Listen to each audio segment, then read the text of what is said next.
Merhaba, bugün size bir balaklava anlatımı yapacağım. Motiflerimi pamuklu iplerle hazırladım. Siz herhangi bir ipi kullanabilirsiniz. Önemli olan benim size verdiğim ölçü. Elinizdeki ipleri bu baklavada değerlendirebilirsiniz. Motifleri birleştirmede Alize Softy'nin ipliğini kullanacağım. İsterseniz aynı motif kullanarak bir tane balaklava yapmıştım ve orada ip koparmadan 8 tane motifi birleştirmiştik. Yeni başlayanlara ip koparmadan birleştirme zor gelebiliyor.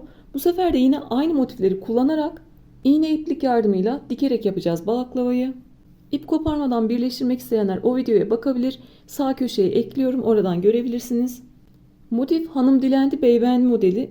İstediğiniz motifi kullanabilirsiniz. İstediğiniz kare motifi kullanabilirsiniz. İstediğiniz ipi de kullanabilirsiniz. 8 tane motive ihtiyacımız var. Ben 8 tanesini de hazırladım. Videoda görünebilecek renklerle bir tanesini size anlatacağım.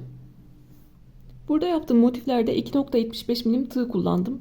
Yarn cins ipler kullandım. Pamuklu iplerde elinizin sıkılığına, gevşekliğine göre 2.5'dan 3.5 milime kadar tığlar kullanabilirsiniz.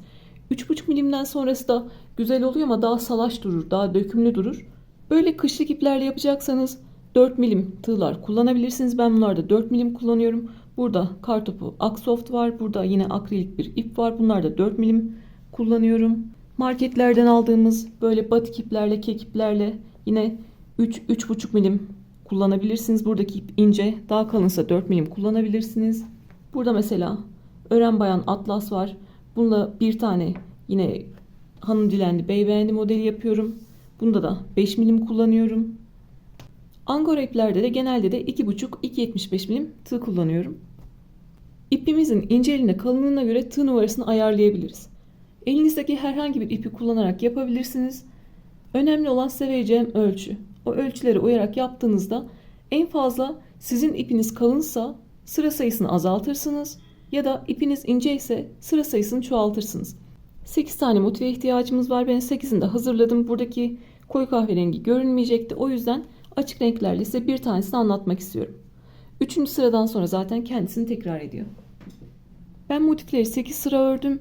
İpimizin inceliğine, kalınlığına göre sıra sayımız değişecek. Onun herhangi bir önemi yok. 1. sıraya sihirli halka yaparak başlıyorum. Benim gibi parmağı dolamadan örmek istiyorsanız ipi yüzük parmağın üzerinden, orta parmağın altından ve işaret parmağın üzerinden alıyorsunuz ve 2 parmağınızla tutuyorsunuz. Siz ördükçe ipiniz arkadan gelmeye devam ediyor. Siz nasıl rahat ediyorsanız o şekilde devam edebilirsiniz. Sihirli halka yapmak için de ipi aldım ve döndürdüm, halka yaptım. İpi aldım, döndürdüm ve halka yaptım. Bunun başka teknikleri de var. Ben küçüklükten böyle öğrendiğim için böyle devam ediyorum. Siz bildiğiniz şekilde sihirli halka yapabilirsiniz. 1. sıra için sihirli halka yaptım. Tığla giriyorum. İpi aldım ve 3 zincirle başlıyorum. 1, 2 ve 3. Bu 3 zincirde bir ikili trabzan kabul ediyorum. Motifi ikili trabzanlarla örüyoruz. İkili trabzan içinde tığın başına doladım, halkaya girdim, ipi aldım. Tığın üzerinde 3 ilmek var. Önce ikisini, sonra ikisini aldım. Tığın başına doladım, halkaya girdim. Tığın üzerinde 3 ilmek var. İkisini birlikte alıyorum. Burada 3 tane ikili trabzan yapıyoruz. Araya 2 zincir çekiyoruz. Halkaya tekrar 3 tane ikili trabzan yapıyoruz. Arada 2 zincir çektim. Başta çektiğim 3 zincirle beraber 3 tane ikili trabzanım oldu. Araya 2 zincir çektim ve halkaya 3 tane daha ikili trabzan yapıyorum. 1 2 ve 3. Arada 2 zincir, halkaya 3 tane daha ikili trabzan.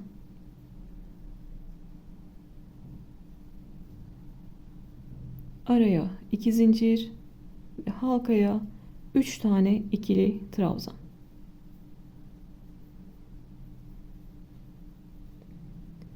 Biz kare bir motif yapacağımız için bu üçlü grupları 4 tane yapıyoruz. 3 tane ikili trabzana üçlü grup diyorum. Yani 4 tane üçlü grup yapıyoruz. Sıra sonunda Halkanın ortası kapanana kadar ipi çekiyorum. Tığın başına doladım. Sıra sonunda tekli trabzanla bitiyorum. Bunun için de tığın başına doladım. En başta 3 zincir çekmiştim. 3. zincirin içine girdim. İpi aldım. Tığın üzerinde yine 3 ilmek var. Bu sefer hepsini tekte çekerek tekli trabzanla sıra sonunu yapıyorum. Üçünü birden çektim ve tekli trabzanla sıra sonumu bitirmiş oldum. Bu tekli trabzan da bana buradaki 2 zinciri vermiş oldu. Ben her sırada farklı bir renk ip kullandım. O yüzden ipimi burada koparacağım. Ama siz batik iplerle yapıyorsanız ya da aynı renk iple devam ediyorsanız o zaman burada tekrar 3 zincir çekiyorsunuz ve bu boşluktan örmeye başlıyorsunuz. Siz bu boşluktan örmeye başlıyorsunuz. Ama biz ip rengimizi değiştireceğiz şu an. O yüzden en son tek trabzanı yaptım. İpi gevşettim. Motifi içinden geçiriyorum ve sıkılıyorum. Yeteri kadar ip bıraktım. Sonrasında gizleyebileyim. Ve birinci sıramız bitmiş oldu. Çok basit bir model. Üçüncü sırayı anlattıktan sonra hep aynı şekilde devam ediyor zaten. Üçüncü sırayı da anlatayım. Sonrasını zaten siz kendiniz yapabileceksiniz. İkinci sırada 2 zincirlik boşluklara 3 tane ikili trabzan, araya 2 zincir ve 3 tane ikili trabzan yapıyoruz. İkinci sıra için sağ ilmek yaparak başlıyorum. İpi aldım, döndürdüm. Bu sefer daha küçük bir halka yaptım. Sihirli halka gibi. İpi aldım ve bir zincirle bir ilmek oluşturdum. Tığın başına doluyorum. Burada en son ipi kestiğimiz yerin bir öncesinden de karşısından da herhangi bir yerden başlayabilirsiniz. Ben bir öncesinden başlıyorum. 2 zincirlik boşluğa 3 tane ikili trabzan yapacağız. Tığın başına doladım ikili trabzan için. 2 zincirlik boşluğa girdim, ipi aldım. Tığın üzerinde 3 ilmek var. Yine ikisini birlikte aldım. Burada ipi de gizlemek istiyorum. Ve ikisini birlikte aldım. Bir tane ikili trabzan yaptım. Aynı yere 2 tane daha yapacağım. İkinci ikili trabzan ve üçüncü ikili trabzan. 2 zincirlik boşluklara 3 tane ikili trabzan, araya 2 zincir ve 3 tane ikili trabzan yapacağımızı söylemiştim. Başlarken 3 tane ikili trabzanla başlıyoruz. Sıra sonunda burayı, bu köşeyi tamamlıyoruz. 3 tane ikili trabzanla başladım. Normalde hanım dilendi, bey beğendi bir boşluktan diğerine geçerken örgülerde arada bir zincir çekiyoruz. Ama ben bu sefer arada bir zincir çekmedim. Balaklava yapacağız. Çok fazla boşluk olsun istemedim. O yüzden arada zincir çekmiyorum. Tığın başına doladım. Bir sonraki boşluğa geldim. 2 zincirlik boşluklara 3 tane ikili trabzan, araya 2 zincir ve 3 tane ikili trabzan yapıyorum.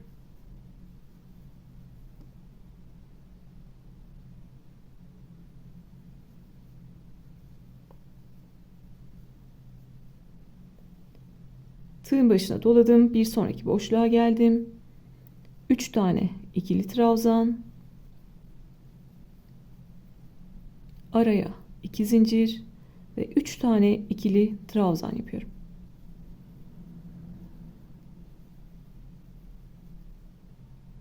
Tığın başına doladım. Bir sonraki boşluğa geldim. 3 tane ikili trabzan, araya 2 zincir ve 3 tane ikili trabzan yapıyorum.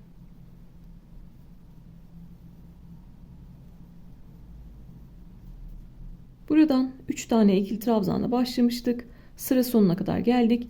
Ben bir boşluktan diğerine atlarken arada zincir çekmedim. Hırkalarda, yeleklerde, kazaklarda, battaniyelerde çekiyoruz biliyorsunuz. Diğer balaklavada arada bir zincirle anlatmıştım. İstiyorsanız oradaki gibi de yapabilirsiniz. Tek fark belki yarım santim, 1 santim sizin motifiniz daha büyük olur. Burada aradaki boşluklar daha az olsun istedim, daha az görünsün istedim. O yüzden zincir çekmedim. Sıra sonuna kadar gelmiştim. Tığın başına doladım. Buradaki köşeyi artık tamamlayabilirim. 3 tane ikili trabzan yapıyorum.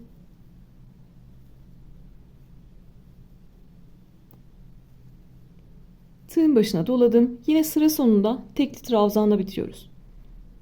İlk yaptığım ikili trabzanın tepesine battım. Tığın üzerinde 3 ilmek var. Üçünü birlikte çekerek tekli trabzanla ikinci sıramı da bitiriyorum. Siz yine burada ipinizi koparmıyorsanız ne yapıyorsunuz? 3 zincir çekiyorsunuz. Başlarken 3 tane ikili trabzanla başlıyorduk biliyorsunuz.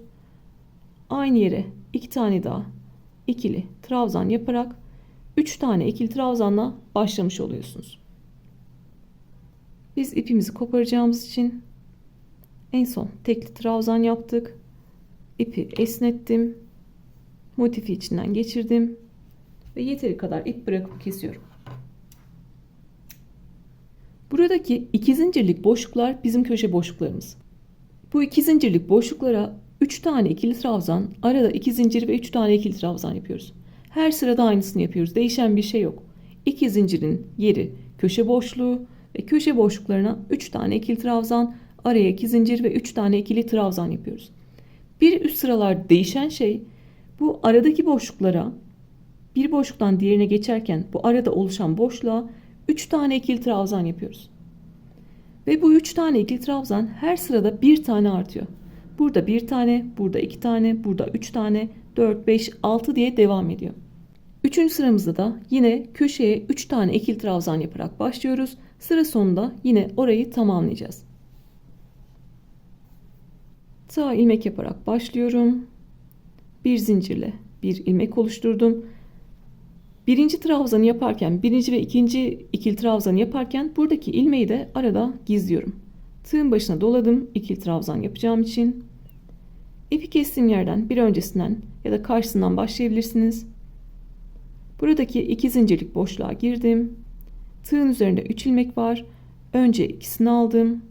Buradaki ipi gizleyebilmek için ipin üzerine aldım. Ve kalan 2 ilmeği birlikte aldım. Bir tane ikili trabzanla başladık. Aynı yere 2 tane daha ikili trabzan yapıyorum. Başlarken 3 tane ikili trabzan yapıyoruz. 3 tane ikili trabzan yaptım. Tığın başına doladım. Arada zincir çekmiyorum. Siz isterseniz çekebilirsiniz. Tığın başına doladım. Bu 2 tane üçlü grubun arasına burada oluşan boşluğa 3 tane ikili trabzan yapıyorum.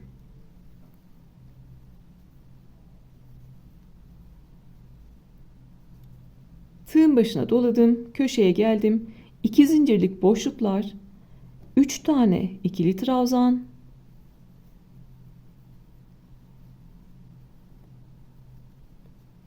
araya 2 zincir ve 3 tane ikili trabzan için. Köşelerimiz kaç sıra yaparsak yapalım değişmiyor. Tığın başına doladım. Buradaki boşluğa 3 tane ikili trabzan yapıyorum.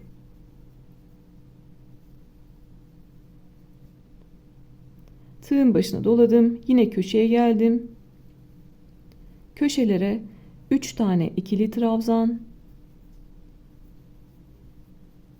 araya 2 zincir ve 3 tane ikili trabzan yapıyorum.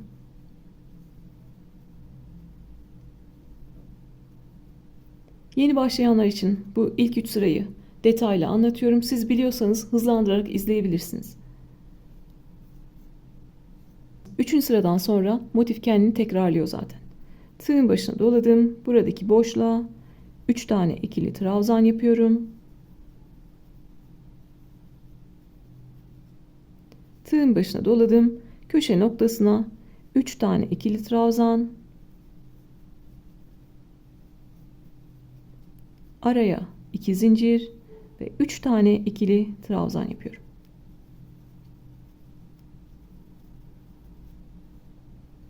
Son bir boşluğumuz kaldı. Tığın başına doladım. Oraya da 3 tane ikili trabzan yapıyorum. Sıra sonuna geldim. Sıra sonunda köşeyi tamamlıyoruz.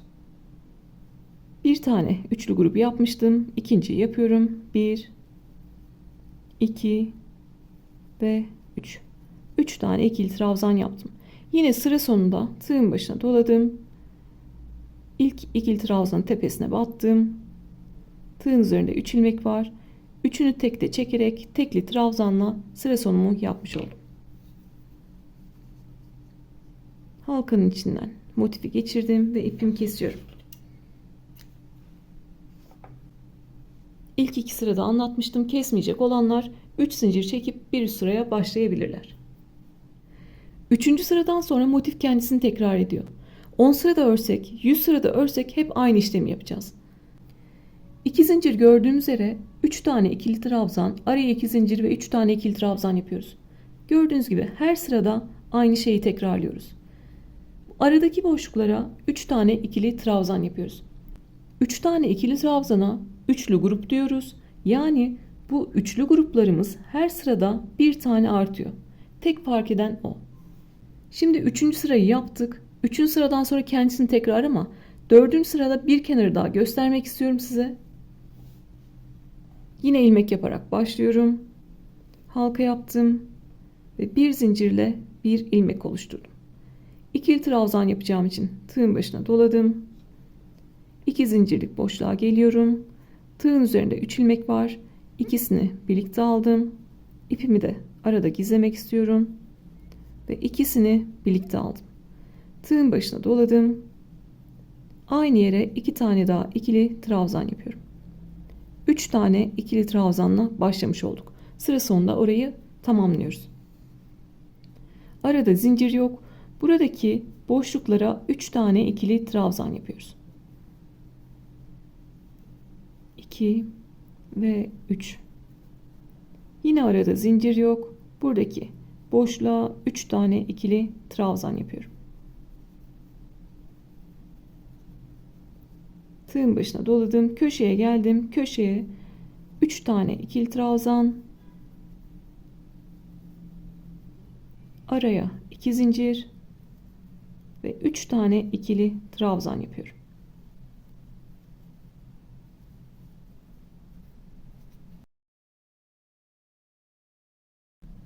Yine sıra sonuna kadar aynı şekilde devam ediyorum. Sıra sonunda buradaki köşeyi de tamamlıyorum ve tekli trabzanla bitiyorum. Yine bir üst sıraya çıkıyorum. Hep aynı işlemi tekrarlıyoruz. 3. sırada bir tane olan üçlü grup, 2. sırada 2 tane üçlü gruba çıkmış oldu. Ben bu şekilde 8 sıra ördüm. 8. sırada nasıl düzgün bir bitiş yaptım onu size göstermek istiyorum şimdi. Buradaki 4. sıranın sonunda gösterebilirim. Onu size göstermek istiyorum. Siz de burayı kendinizin son sırası olarak kabul edin. Sıra sonunda 3 tane ikili trabzan yaptım. Araya bir zincir çekiyorum ve ipimi koparmıştım. İpimi çekiyorum. Burada köşedeki 2 zinciri oluşturacağız ama ben bir tane zincir çektim. Bunu lütfen detay bilgisi olarak düşünün. Siz aynı iple devam ettiyseniz, 3 zincir çekerek devam ettiyseniz onda da farklı, onu da anlatacağım. Buradaki gibi tepeler oluşturmaya çalışıyoruz. Burada gördüğünüz gibi V gibi tepeleri var, zincirlerin ve trabzanların. Bunların dış kanadı var, iç kanadı var, arka kanadı var. Bu kanatları kullanarak bir tane daha tepe oluşturacağız. Ben burada bir zincir çektim. Bir tane tepe de arada oluşturacağız. 2 zincire tamamlamış olacağız. Bir zincir çektim. İpimi kopardım. Buradaki ilk yaptığım ikili trabzanın tepesine arkadan giriyorum. 2 kanadı birden aldım. Yani tüm tepeyi aldım. İpi aldım ve arkaya çektim. Burada bir tane zincir çekmiştik. Onun da arka kanadından giriyorum. Ve ipi alıp yine örgünün arkasına çekiyorum. Gördüğünüz gibi bir tane daha tepe oluşturmuş olduk.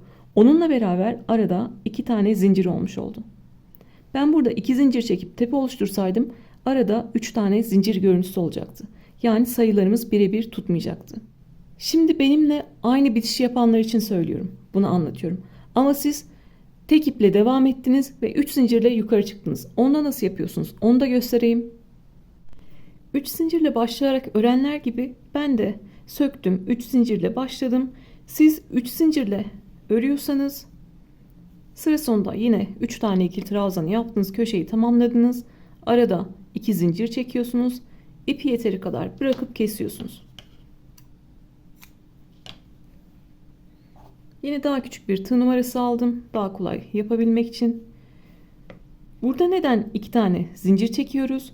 Burada çünkü 3 zinciri bırakıyoruz. En baştaki 3 zinciri bıraktık. İlk yaptığımız ikili trabzanın arkasından giriyoruz. Yani bu üçlü grubun tam ortasından giriyoruz. İpi aldım ve yine geri çekiyorum. Örgünün arkasına çekiyorum. 2 tane zincir çekmiştim. İkinci zincirin arka kanadından girdim. İpi aldım ve geriye çektim. Ben buradaki tepeyi buradaki 3 zincirin üzerine yapmış oldum yani. O yüzden arada 2 zincir, yine burada da 1, 2, 3 tane tepe görünüyor. Aradaki tek fark, öncekinde bir zincir çektik. İlk yaptığımız ikili trabzanın tepesine girmiştik arkadan. Burada da 3 zinciri bırakıyoruz ve ikincinin tepesinden, ilk yaptığımız yani ikili trabzanın tepesinden giriyoruz. Birinde bir zincir çekiyoruz, birinde bunda 2 zincir çekiyoruz. Böylece yaptığımız tepe buradaki 3 zincirin tepesi olmuş oluyor. Söğüt ırkanın motifini yaparken de, söğüt yaprağı motifini yaparken de aynı şeyleri anlatmıştım. Motiflerdeki sayıları koruyabilmek için böyle şeyleri yapmamız gerekiyor. Burada 4 sıra anlattım. 3 zincir çekerek başlayanlar için arada 2 zincirle nasıl düzgün bitiş yapıyoruz onu gösterdim. Kendi ördüğümüz gibi yapanlarda bir üst sıraya çıkarken ikili trabzanla devam edenler için de arada bir zincir çekip nasıl yapıldığını gösterdim. Ben burada 8. sırada yeterli ölçüye ulaşmış oldum. 15-16 santim yeterli. Bir önceki balaklavada arada bir zincir çekmiştim. Onda 16 santim olmuştu. Dediğim gibi tek fark yarım santim, 1 santim motifinizin daha büyük olmasına sebep olabilir. Ve aralardaki sadece boşluklar daha büyük olur. Ben her videoda farklı bir şey göstermek istediğim için bu sefer arada zincir çekmedim. Diğerine bakarsınız, diğerinin görünümü daha hoşunuza giderse siz arada bir diğerine geçerken zincir çekebilirsiniz. Bir tane zincir çekebilirsiniz. Şöyle de ölçüsünü göstermek istiyorum. 15 santim. Şimdi sizin ipiniz buradaki gibi kalın diyelim mesela.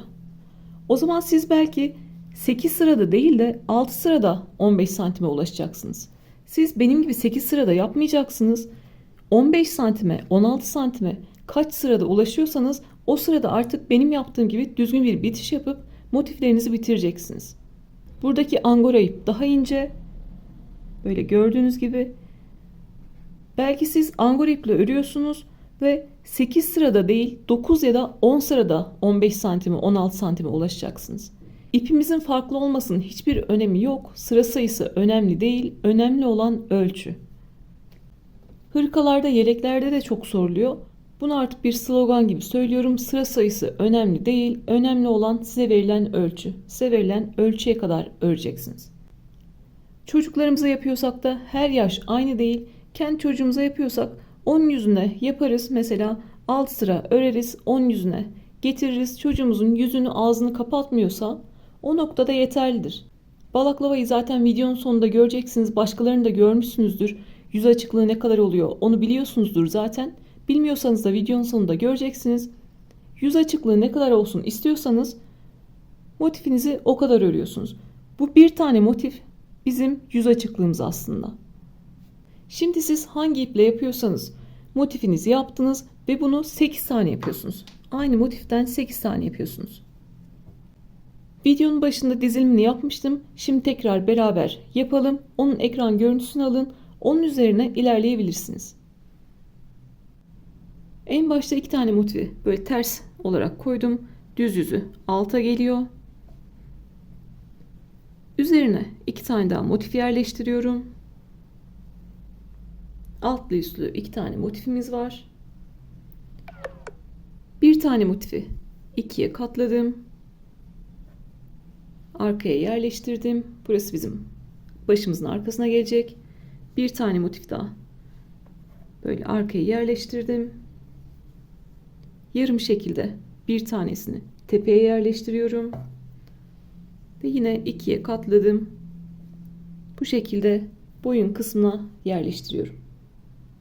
Bu şekilde bir ekran görüntüsü alabilirsiniz. Burada 4 tane motif var. Altlı üstlü 2 tane.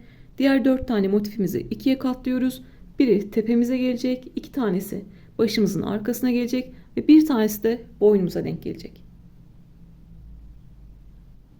Artık dikmeye başlayabiliriz. Tek parça halinde ip koparmadan birleştirmek isteyenler diğer videoya bakabilir. 6 tane motifi yerleştirdim. Öncelikle burayı dikiyoruz. İpimizi koparıyoruz sıra sonunda. Burayı dikiyoruz ve ipimizi koparıyoruz. Yukarı doğru önce birleştiriyoruz. Sonra boyundaki motifi koyduğumuzda da bu aradaki boşlukları kapatmış olacağız. En sonunda tepeyi ekleyeceğiz ve balaklavamız bir bütün şeklinde hazır olmuş olacak. Birleştirme için buradaki ipi kullanıyorum. Alize'nin soft ipliği. Bunu kullanmamın herhangi bir amacı yok. Diğer iplerle de, kendi ördüğüm iplerle de dikebilirim, birleştirebilirim. Ama ben böyle tek ipler alıyorum ki nerede kullanabilirim diye yapısına bakmak için. Bunu hırkalarda kullanabilir miyim diye almıştım bir tane. Onu şimdi motifleri birleştirirken kullanmak istiyorum. Güzel bir doku katacak hem de. Siz istediğiniz aynı ördüğünüz iple de dikebilirsiniz. Öncelikle bu motifleri aşağıdan yukarı dikerek başlıyorum. İpi geçirdim ve ben 2 kat olarak kullanacağım. Daha dolgun görünsün diye peluş görüntüsü. Kalın iplerde tek kat kullanıyorum. Elinizdekilerde de tek kat ilerleyebilirsiniz pamuklu iplerde. Burada ipimi bağlıyorum. Birleştirmeye köşelerden başlıyoruz. Köşelerde 2 zincir çekmiştik. Bu 2 zincirin biri bu kenara ait, biri bu kenara ait. Birinci zinciri bırakıyorum. İkinci zincirin tepesinden birleştirmeye başlıyorum. Burada ikinci zincirin tepesine girdim. Bu tarafta da birinci zinciri bıraktım. İkinci zincirin tepesine girdim. Ve birleştirmeye başlıyorum.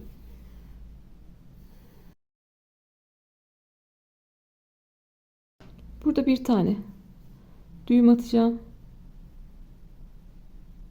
Boyundan bir sıra sık iğne geçeceğiz. Bu ipi de orada gizlemiş olacağım. Karşılıklı ikinci zincirlerin tepesini aldık. Burada sayıları eşit yapmamızın sebebi bu tarafta hangi sayıyı alıyorsak, hangi sırayı alıyorsak bu tarafta da aynısını alıyoruz. Burada birinci trabzanın tepesini alıyorum.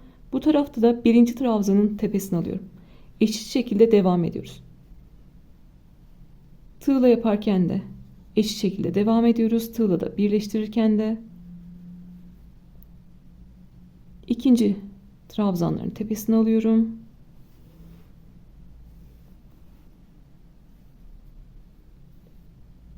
Üçüncü trabzanların tepesi ve sırasıyla trabzanların tepelerini alarak ilerliyorum. Çok çekiştire çekiştire yapmıyorum ki kasma yapmasın.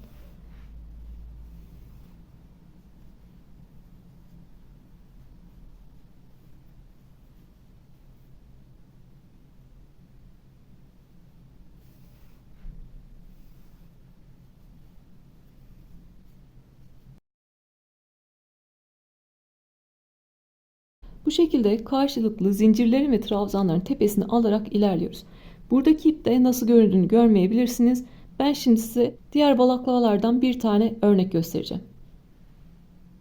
Gül motifi kullanarak bir tane balaklava hazırlamıştık. Orada da iğne ile dikmiştik. Dikişimiz bu şekilde görünüyor. Gayet düzgün görünüyor. Tek kat kullandım. Burada da ip koparmadan birleştirdiğimiz balaklavamız var. Herhangi bir dikiş yok. Tığla ip koparmadan birleştirdik. İstiyorsanız bu şekilde de yapabilirsiniz. Nasıl göründüğünü gösterdikten sonra yine karşılıklı trabzan tepelerini alarak dikmeye devam ediyorum. Sıra sonuna kadar geliyorum. Burada da birinci zincirlerin en son tepesini alıyoruz ve bırakıyoruz. İkinci zincirleri almıyoruz. Çünkü onlar bu kenarın zincirleri. Şimdi yukarı kadar devam edelim.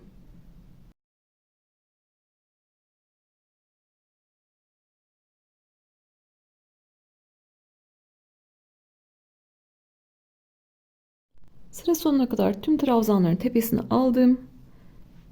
Trabzanlardan sonra birinci zincirlerinde tepesini alıyorum karşılıklı. Ve artık diğer motiflere geçebilirim. Buradaki motiflere geçebilirim. Başlarken ikinci zincirlerin tepesiyle başlıyoruz. Birinci zincirlerin tepesiyle bitiyoruz. Yine burada da başlarken ikinci zincirlerin tepesiyle başlıyoruz ve biterken birinci zincirlerin tepesiyle bitiyoruz. Buradaki amacımız diğer kenarların tepesine geçmemek. En son birinci zincirlerin tepesini aldım. Üst motifte ikinci zincirlerin tepesiyle başlıyorum.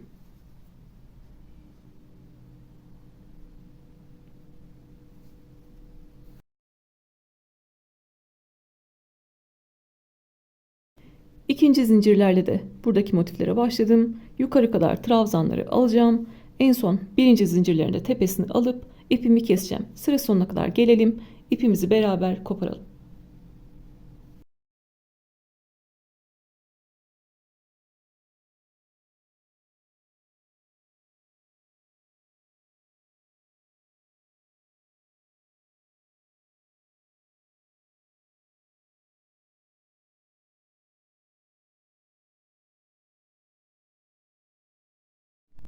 Tüm trabzanların tepesini aldım. En son birinci zincirlerin de tepesine battım. Ve sıra sonunda buradaki boşluktan ipimi geçiriyorum. Sıkılayıp ipimi kesiyorum. Yeteri kadar ip bırakıp kestim. Buradaki iplerimi sonra gizleyeceğim. Buradan yukarı kadar birleştirdim. Buradaki motifleri de yukarı kadar aynı şekilde birleştiriyorum. Sonra boyun motifimize geçeceğiz. Buradaki yaptığımız işlemi aynı birebir bu tarafta da yapıyoruz.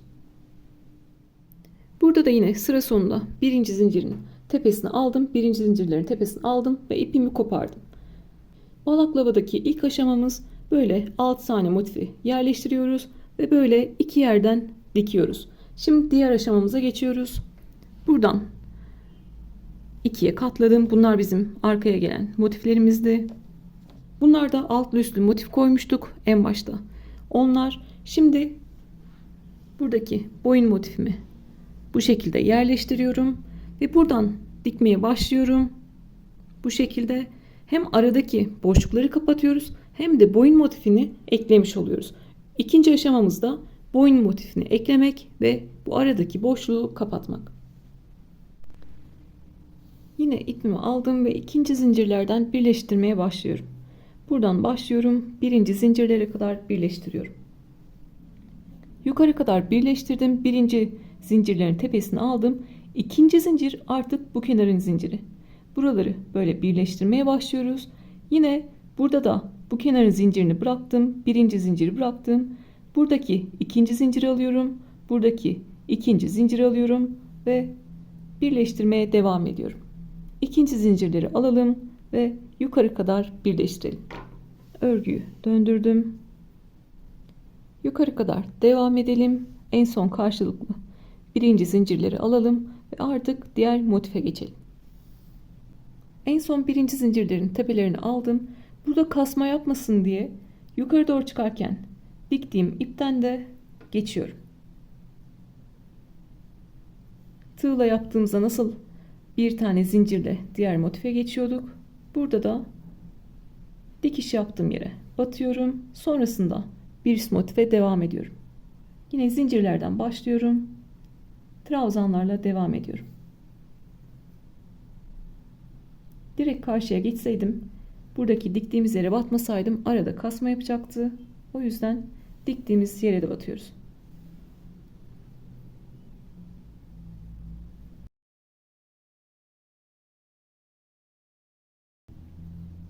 Bu bizim boynumuza gelen motif. Buradan birleştirmeye başladık.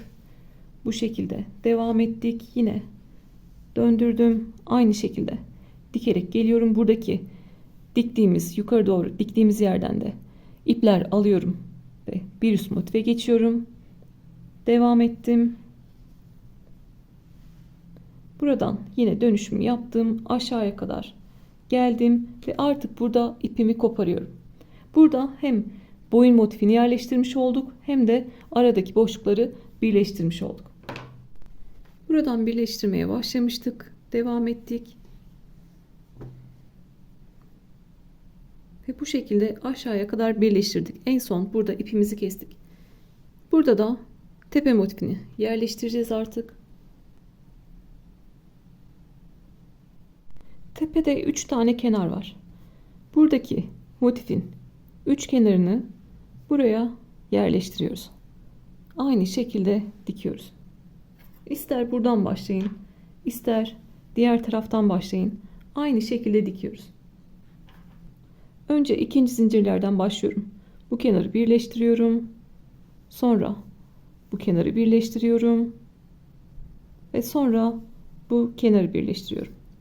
Dikiş işlemimiz aynı devam ediyor. O yüzden ben hızlıca yapıp geliyorum. Tepedeki motifi de bu şekilde 3 kenardan eklemiş olduk. Artık yüz boşluğumuz da oluştu. Burası da bir motif büyüklüğü kadar. Artık yüz kısmından ve boyundan da sık iğnemizi geçelim ve balaklığımızı bitirelim. Boyun kısmından sık iğne geçmeye başlıyorum. Arka tarafa denk gelsin bitişim başlangıcım. İpi aldım. Yine bir zincirle bir ilmek oluşturuyorum. Ensedeki motifteyim. İstediğiniz herhangi bir yerden başlayabilirsiniz. Sık iğne yapıyoruz. Onun için tığın başına dolamadım. Buradan başlıyorum. İpi aldım. Tığın üzerinde 2 ilmek var. Buradaki ipi de gizlemek istiyorum. İkisini birlikte aldım. Bir sonrakine geldim. Tığın üzerinde 2 ilmek var. İkisini birlikte aldım. Sırasıyla bütün trabzan tepelerine sık iğne yapıyorum. Tığın başına dolamıyorum sık iğne için. Bir sonraki tepeye geliyorum. Tığın üzerinde 2 ilmek var. İkisini birlikte alıyorum.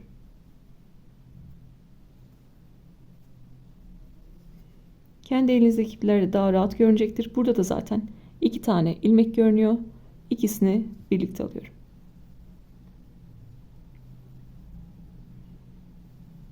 Burada hem birleşim yerlerini düzeltmiş oluyoruz, hem de güzel bir görüntü olmuş oluyor. Tüm trabzanların üzerine sık iğne yaptım. Buradaki köşeye geliyorum. Bir tane sık iğne yapıyorum. Birleşim yerine geliyorum. Bir tane sık iğne yapıyorum. Ve köşeye geliyorum. Bir tane sık iğne yapıyorum. Sonra sırasıyla trabzan tepelerinin üzerine sık iğne yapıyorum. Hem de bu birleşim yerlerindeki ipleri sık iğnenin arasında gizlemiş oluyorum. Bu şekilde bir bütün boyunu dolanıyoruz.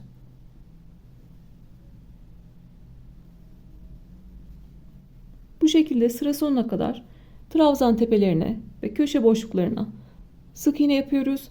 Birleşim yerlerine de aldığı kadar bir tane ya da 2 tane sık iğne yapıyoruz ve sıra sonuna kadar geliyoruz. Birleşim yerlerinde sizde bir tane az geldiyse 2 tane ile de geçebilirsiniz. Kasma yapıyorsa 2 tane ile geçebilirsiniz. Sıra sonuna kadar geldim. Sıra sonunda ipimi kesiyorum. Ve buradaki motifte size gösterdiğim gibi düzgün bir bitişle boyundaki sık iğne sıramı da bitiriyorum.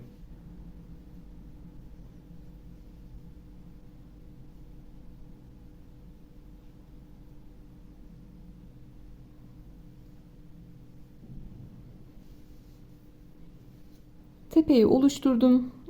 Örgünün arkasındayım burada. Bir zincirle sabitliyorum. Yıkadığımda, giydiğimde sökülmesin. Sonrasında artık ipimi gizleyebilirim. Örgünün arkasında sık iğnelerin arasından geçirerek ipimi gizliyorum.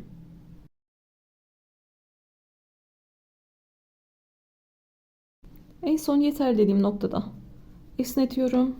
Dışarıda kalan ipi kesiyorum.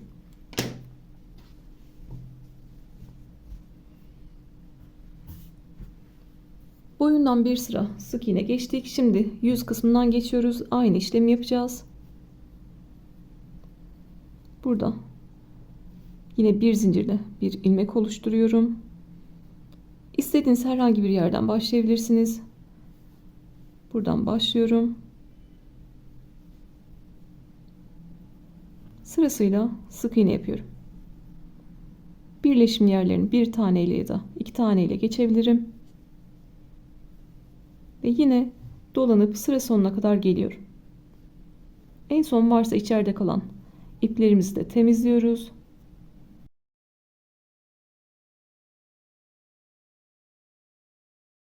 Sık iğne sıramızı yapalım. Sıra sonunda düzgün bir bitiş yapalım. Ve artık balaklamamızın bitmiş halini görelim. Sıra sonunda düzgün bir bitişle bitirdim ve artık balaklavamız hazır. İçeride kalan ipleri de en son temizliyoruz. Motiflerimizde kalan ipler varsa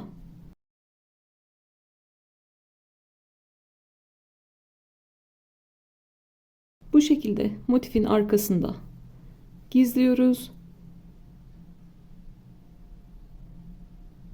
En son bir tane ip bıraktım. Çektiğimde geri gelmesin.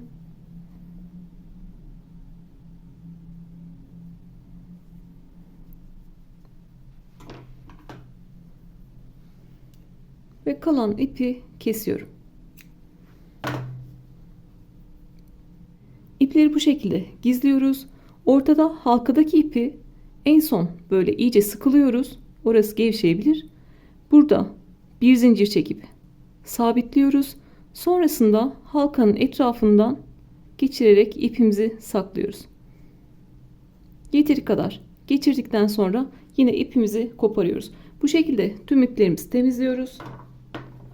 Ve örgümüzün içi de sanki dış yüzüymüş gibi, güzel yüzüymüş gibi tertemiz görünüyor.